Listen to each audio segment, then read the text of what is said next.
In the name of the eternal majesty, the incarnate Word, and the abiding Spirit, one God. Amen.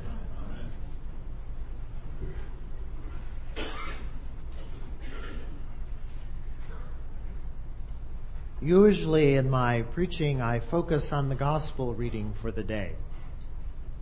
Because the gospel is held in such high regard in our churches, it ordinarily determines the hymns and the music that we choose, which Nathan does so well. But there are times when one of the other readings has a special call to those who plan our worship.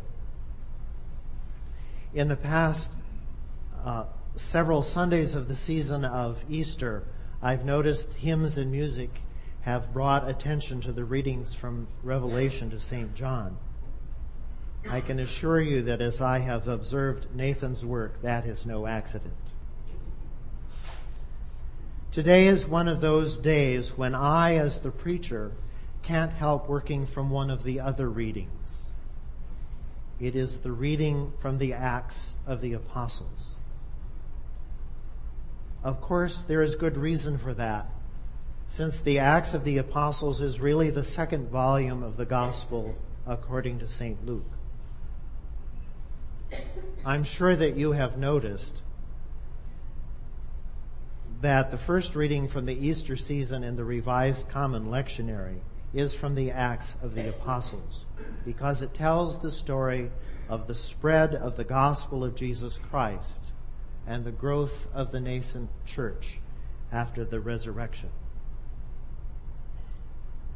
It is in the Acts of the Apostles that we meet Saul, hear of his dramatic conversion to Paul, and learn of his dynamic missionary work of establishing new churches everywhere he went. Today's reading tells of the vision that took him and the gospel to Europe from Asia, particularly the city of Philippi, where Paul met Lydia, that seller of purple. And next week's reading tells of the imprisonment of Paul and Silas and the conversion of the jailer. About Lydia, in today's reading, Kate Huey, a minister for the covenantal stewardship in the United Church of Christ, states, Lydia embodies the inquiring hunger of someone who senses there is more to life than what they presently personally experience. More than money, more than success, more even than the evident measure of power and influence she enjoyed.